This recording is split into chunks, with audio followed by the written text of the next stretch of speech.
Love, sabi nga ni Father, congratulations. You just got married to a beautiful native of Batanes.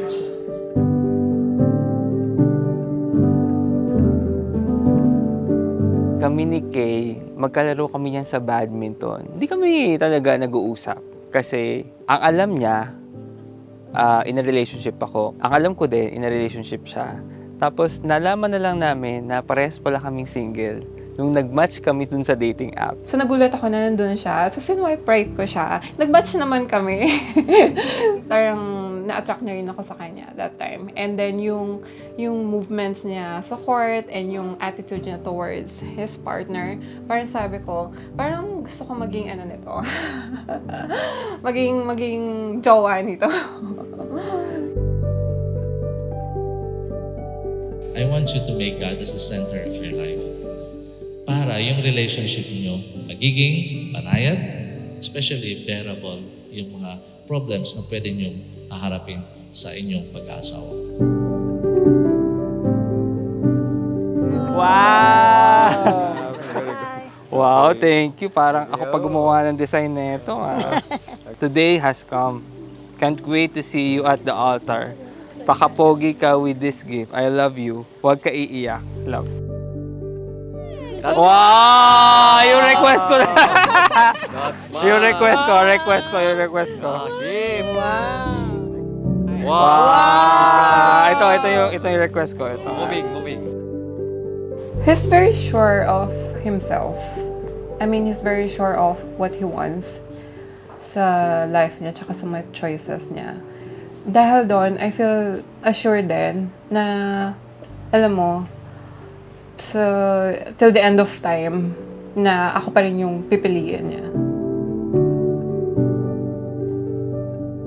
Okay, I've been looking forward to this day since we became a couple.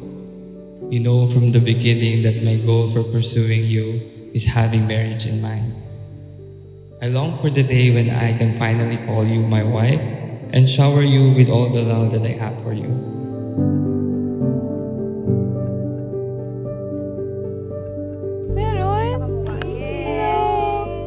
Sabi na eh. Are you expecting a teddy bear from me? Nah. Rather, I'm gifting you the phone you've always wanted. Lagi ka naman nagpaparinig eh. It might be just an essential gadget, but it will also be a witness for the memories we're about to make as a husband and wife. Can't wait to see the most beautiful bride. Ever! Okay! I love you, Julius. Open! Woo! Fresh from Dubai! Hindi mo nakita, no? Ang pag-aasawa is also parang pag-akyat ng bundok. It's really a journey, okay? Minsan, pag nasa gitna ka na, kalagitnaan, sasabihin mo, bakit ko pa ginagawa to? Right? What is important is that the journey going up, okay? At pag andun na tayo sa taas, what was the feeling? Napakasaya doon sa taas. Masyado siyang caring sa lahat ng tao sa paligid niya. Yun na yung nagustuhan ko talaga sa kanya na iba talaga siya. Siya talaga yung gusto ko, kumbaga.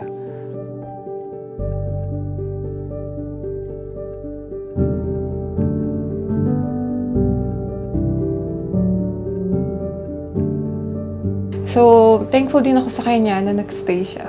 Although sinabi ko sa kanya na pag nahihirapan ka na, pwede ka na mag-let go kasi wala ka naman commitment sa akin. But he stayed. Ito na yun eh. Ito na yung relationship na parang mangyayari sa atin. Na-advance lang. Wala na yung patwitams masyado.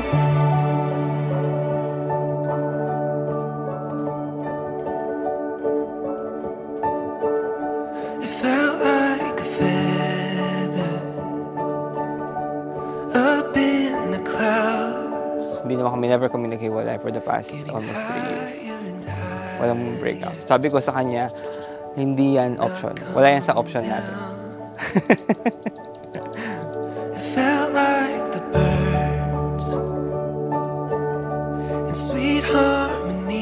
I might not say it very often, but I appreciate every bit of you, my love.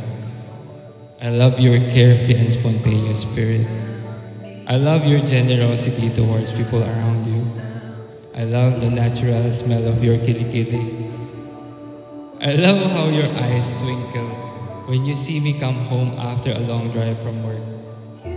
I'd pray and ask God, Lord, siya ba talaga yung para sa akin? But you know what? God really works in mysterious ways. He did not give me obvious signs. He did not make it easier. Instead, in those challenging times, He gave me strength and courage to be stronger for our relationship.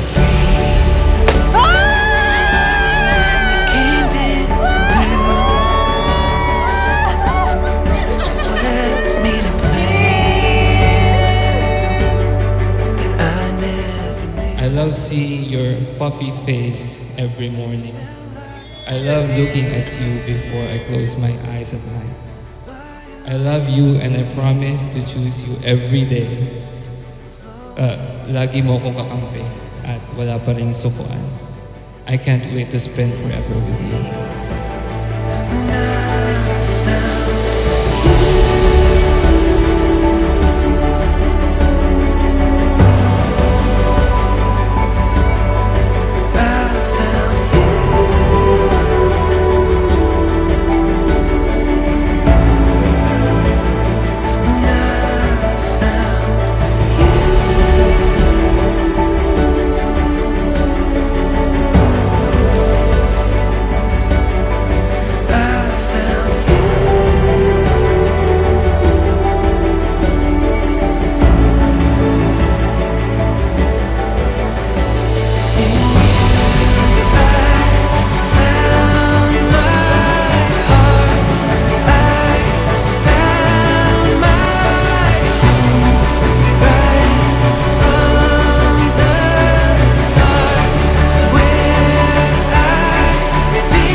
I promise to be always there for you no matter what.